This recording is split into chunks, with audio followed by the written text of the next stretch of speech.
안녕하세요. 외과 의사입니다.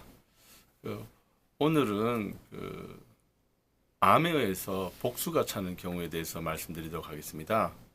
어, 암을 빼고라도 우리 배가 불러오면서 복수가 차는 경우가 있어요. 정상적인 어른에서, 성인에서.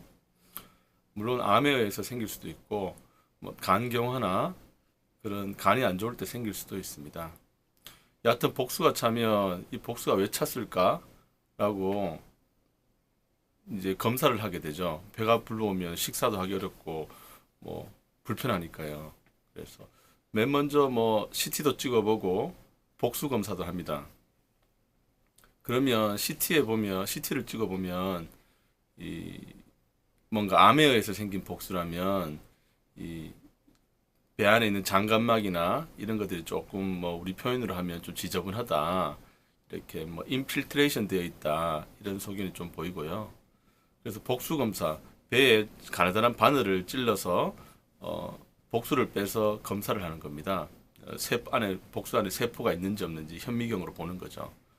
보면 어떤 경우에 암세포가 보이는 경우가 있거든요. 암세포긴 한데 어떤 암인지 모르겠다. 이렇게 암세포가 있는 경우도 있습니다. 뭐 클래스 4, 클래스 5 결과가 나오게 되죠. 그러면 아하, 이 암에 의해서 복수가 생긴 거다. 암성 복수다. 이렇게 결론을 내리게 되죠. 이 암성 복수가 생긴 경우라면 이 뭐 암이 상당히 많이 진행된 경우입니다. 그래서 뭐 여러 가지 우리 위암이나 대장암이나 췌장암이나 배 안에 생기는 대부분의 암은 진행하면 복수가 생깁니다.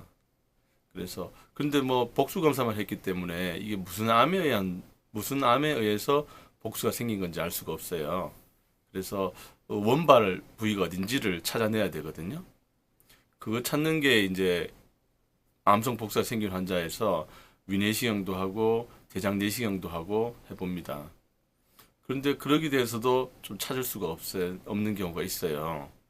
그러면 그 다음에 하는 검사가 이제 배 안에 있는 조직 검사를 해야 되거든요. 복막이라든지 장관막이라든지 위장을 둘러싸고 있는 지방 조직, 대망이라고 하는 그런 대망 소망이라고 하는 그런 조직 검사를 해야 됩니다. 그 조직 검사를 하기 위해서는 이제 수술을 해야 됩니다. 뭐 배를 개복하는 건 아니고요. 복강경으로 이 기구를 넣어서 가느다란 구멍을 내서 거기에 이 수술 기구를 넣어서 조직을 떼서 검사를 해봅니다. 그러면 이게 암세포가 어떤 종류의 암인지 어디서 기원한 암인지 이 특수 염색을 해보면 결과를 알 수 있는 경우도 있습니다.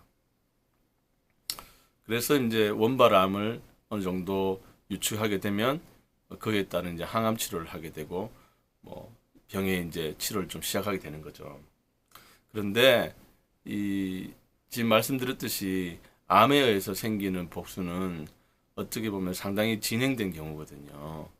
대부분의 경우에서 암성 복수가 나온다는 것은 4기를 말합니다. 흔히 뭐 말기라고 하는데 1기, 2기, 3기, 4기 중에 4기를 말하는 거라서 결국 말기를 말하는 거죠. 물론 뭐 말기라고 해서 내일 모레 당장 죽고 이런 건 아닌데 그만큼 많이 진행됐다는 뜻입니다. 그래서 그쯤 되면 뭐 환자 암성 복수가 생기고 할 정도면 환자 식사도 잘 어렵고 배도 자꾸 아프고 체중도 많이 빠지고 그런 경우가 상당히 많아서 결국에는 예후가 좋지 않다. 기대 여명, 앞으로 얼마나 살지에 대한 기대 여명이 좋지 않은 경우가 많습니다. 그래서 이유 없이 배가 조금씩 뭐 불러오는 느낌이 들고 하면 검사를 받아보는 게 좋습니다. 그래서 물론 뭐 소화가 잘 안 돼서 창자가 뭐 부풀어서 그럴 수도 있는데 이 복수에 의해서 생긴 경우도 간혹 있기 때문에 이유 없이 배가 조금씩 불러온다고 싶으면 살이 쪄서 그런 것이 아니라 이런 문제 때문에 배가 불러올 수 있다는 것을 생각을 해봐야 됩니다. 오늘은 암에 의해서 생기는 복수, 암성 복수에 대해서 말씀드렸습니다. 감사합니다.